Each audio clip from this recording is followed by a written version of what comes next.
দর্শক, সারা দেশে গত বছর শেখ হাসিনা সরকার আওয়ামী লীগ সরকার পতনের পরে সারা দেশে আওয়ামী লীগের নেতা কর্মীদের উপরে বেশ দুর্যোগ নেমে এসেছে। এটা একেবারে কমন সত্য কথা এবং সেই দুর্যোগটা এখনও কোনোভাবেই থামেনি, এখনও চলছে এবং প্রতিনিয়ত মবের শিকার, মব হামলা, এই ব্যাপারগুলো আমরা দেখছি এবং মামলা, একচেটিয়া মামলা, ঢালাও মামলা, গণগ্রেপ্তার, মিথ্যা মামলা, মামলার ব্যবসা, এই ব্যাপারগুলোও আমরা দেখছি।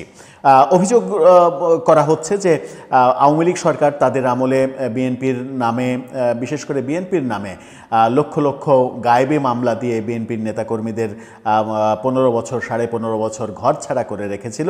তারই এক ধরনের প্রতিশোধের খেলা চলছে এখন। খেলাটা বেশ জমে উঠেছে এবং সারা দেশে আওয়ামী লীগ ছাত্রলীগের নেতাকর্মীদের নানা রকমের নির্যাতনের চিত্রও আমরা দেখছি, মৃত্যুর ঘটনাও অনেকগুলো দেখেছি। এবার ঢাকাতে একটা ঘটনা ঘটেছে, সেই ঘটনাকে নিয়ে পুলিশ একটা কথা বলছে, আবার পরিবার আর একটা কথা বলছে। ঘটনা এক ছাত্রলীগ নেতাকে কেন্দ্র করে। গতকালকে এই ঘটনাটা ঘটেছে। এক ছাত্রলীগ নেতা তার বাসায়, ঢাকাতে তার বাসায় জানালার গ্রিলের সঙ্গে দড়িতে ঝুলন্ত তার নিথর দেহ পাওয়া গেছে। পুলিশ বলছে এটা নাকি আত্মহত্যা, কিন্তু পরিবার বলছে না, এটা সেটা নয়। কি ঘটলো, কিভাবে ঘটলো, কার বেলায় ঘটলো, পরিবার থেকে কি বলা হচ্ছে, পুলিশ কেন এটাকে সুইসাইডাল কেস বলছে, একটু চলুন বিচার করে দেখি এই ভিডিওতে। থাকবেন। বলছিলাম রাজধানীতে এক ছাত্রলীগ নেতার মরদেহ পাওয়ার ঘটনা ঘটেছে এবং সেই ঘটনাটা মানে ঝুলন্ত অবস্থায় তার দেহ পাওয়া গেছে এবং জানালার গ্রিলের সঙ্গে ঝুলন্ত অবস্থায়। মর্মান্তিক এই ঘটনা। সেই ঘটনাটাকে নিয়ে যে খবর, সেই খবরের শিরোনামটা দেখলেই বুঝতে পারবেন। সেখানে বলা হচ্ছে যে ছাত্রলীগ নেতার ঝুলন্ত মরদেহ উদ্ধার। খবরে বলা হচ্ছে ঢাকা থেকে আলামিন হোসেন রায়হান, বয়স তার 32 বছর, নামে ছাত্রলীগ নেতার, এখানে নিষিদ্ধ এক ছাত্রলীগ নেতার ঝুলন্ত মরদেহ উদ্ধার করেছে পুলিশ। মঙ্গলবার ভাটারা থানার ভারপ্রাপ্ত কর্মকর্তা রকিবুল হাসান বিষয়টি নিশ্চিত করেছেন, অর্থাৎ আজকেই ব্যাপারটা নিশ্চিত করেছেন। এই ঘটনাটা গত রাতে ঘটেছে। রায়হান কুমিল্লার লাকসাম উপজেলার নগরীপাড়া এলাকার তাজুল ইসলামের ছেলে। তিনি লাকসাম উপজেলা ছাত্রলীগের সাধারণ সম্পাদক ছিলেন। এছাড়া বর্তমানে ঢাকার ভাটারা থানার বসুন্ধরা আবাসিক এলাকার 18 নম্বর রোডের ই ব্লকের 318 নম্বর বাসার চিলেকোঠায় থাকতেন রায়হান।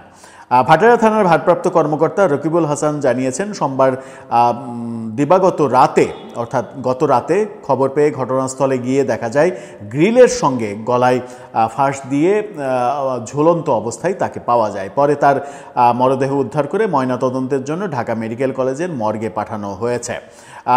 তিনি আরও বলেছেন, ঘটনাস্থলে গিয়ে তিনি নাকি একটা সুইসাইড নোট পেয়েছেন এবং তিনি মানে পুলিশ বলছে যে একটা সুইসাইড নোট পাওয়া গেছে এবং পুলিশের ভাষ্য হচ্ছে যে তিনি বিয়ে করেছিলেন, বিয়ে টিকেনি, তারপরে আবার একটা পরকীয়া করে বিয়ে করেছিলেন, সেই বিয়েও টিকেনি, সেই সব দুঃখে, রাগে দুঃখে নাকি তিনি এই ঘটনা ঘটিয়েছেন। এই যে ডিপ্রেশনে এই ঘটনা ঘটেছে, প্রাথমিকভাবে এটাকে তিনি এই ডিপ্রেশনে নিজেকে শেষ করে দিয়েছেন, এই কথা বলছেন পুলিশ। খুবই ভালো কথা। পুলিশের ভাষ্যটা খুবই ভালো যে পুলিশ একটা নোট পেয়েছে এবং পুলিশ তার মানে আগের ঘটনা বলছে এবং পরকীয়ার কথা বলছে।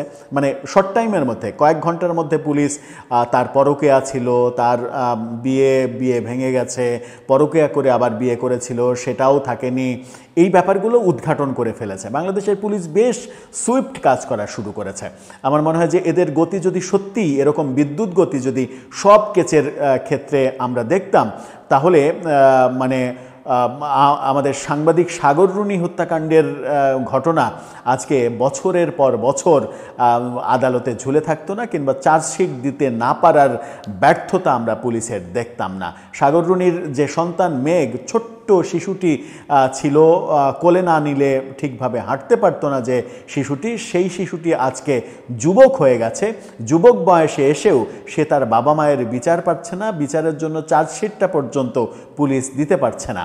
অথচ সেই পুলিশ মাত্র কয়েক ঘন্টার মধ্যে একজনের ব্যাপারে খুঁজে বের করে ফেললো যে তার পরকীয়া ছিল, সে আরেকটা বিয়ে করেছিল, তারপরে আবার পরকীয়া করে বিয়ে করেছিল। এইসব কারণে সে মেন্টালি ডিস্টার্ব ছিল, সেই কারণে সে সুইসাইড করেছে। কিন্তু পরিবার থেকে নিহত এই ছাত্রলীগ নেতা তার ভাই বলছেন যে এটা কোনোভাবেই আত্মহত্যা নয়, তাকে হত্যা করা হয়েছে এবং হত্যা করে তাকে ঝুলিয়ে রাখা হয়েছে।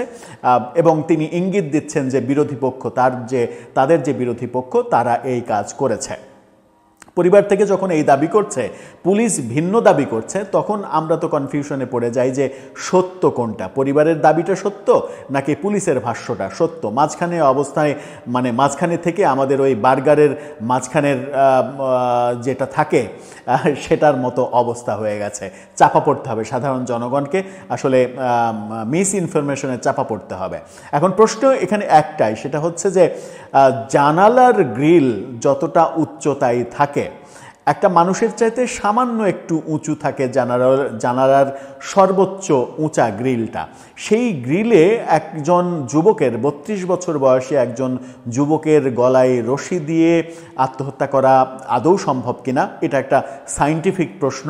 আরেকটা প্রশ্ন হচ্ছে যদি এটা সম্ভব হয় তাহলে এই ছেলেটাকে, রায়হান, এই ছেলেটাকে প্রচণ্ড ক্রিয়েটিভ ছেলে বলতে হবে, যে অসাধারণ একটা ক্রিয়েশন করেছে যে জানালার গ্রিলেও দড়ি নিয়ে আত্মহত্যা করা যায়। সেই ক্ষেত্রে সাধারণত যেটা হয়ে থাকে যে ফ্যানের সাথে না ঝুলে খুবই ক্রিয়েটিভ একটা সিনেমাটিক একটা ব্যাপার করেছে, জানালার গ্রিলে সে ঝুলেছে। আমার মনে হয় যে এটা নিয়ে ভবিষ্যতে একটা সিনেমার আইটেমেও হতে পারে, যে ভবিষ্যতে এরকম কোনো দৃশ্য যদি পরিচালক নির্মাণ করতে চান তাহলে ফ্যানের পরিবর্তে, ফ্যান যেহেতু অনেক উঁচুতে থাকে, জানালার গ্রিল একটু নিচুতে থাকে, তোলাপাড়া, দড়ি বাঁধা, করা, এই ব্যাপারগুলো সহজ।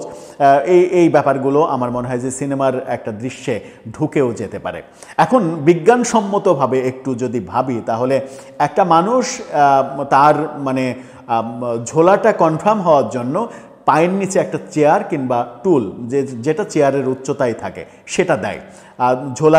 ঝোলাটা কনফার্ম করার জন্য সে ওই চেয়ারটা ছুঁড়ে ফেলে দেয়। তো আপনি ধরেন জানালার কাছে একটা চেয়ার নিলেন, চেয়ারের উপরে আপনি দাঁড়ালেন, আপনার গলায় তো চলে যাবে জানালার গ্রিলের উপর পর্যন্ত, তাহলে আপনি রশি দিবেন কোথায় আর ঝুলবেন কোথায়? এটা তো একটা বড় প্রশ্ন। যদিও এই প্রশ্নের সায়েন্টিফিক ব্যাখ্যা হয়তো পুলিশ রেডি করে রেখেছে, পুলিশ তার মতো করে সায়েন্টিফিক ব্যাখ্যা দিয়ে দেবে। আমার মনে হয় যে এই সংস্কৃতি থেকে আমাদের বের হয়ে আসা উচিত। সব পক্ষকেই, সেটা পরিবার হোক, পুলিশ হোক, সব পক্ষকেই সঠিক তথ্য দেওয়া উচিত, যেন আমরা তথ্য বিভ্রাটে না পড়ি। সহজ সরল স্বীকারোক্তি হতে পারে যে এরকম একটা ঘটনা, তাৎক্ষণিকভাবে পুলিশের এই যে কনফার্মেশন না দিয়ে তাদের বলা উচিত ছিল এরকম, যে এরকম একটা ঘটনা ঘটেছে, আমরা তদন্ত করে দেখছি যে এটা কেউ ঘটিয়েছে কিনা, এর পেছনে কেউ আছে কিনা, তদন্ত করে দেখে আমরা এটা নিয়ে কথা বলবো। সেটা না করে হুট করে বলে ফেললো যে এটা তার পরকীয়া ছিল, পরকীয়ার জন্য সে সুইসাইড করেছে।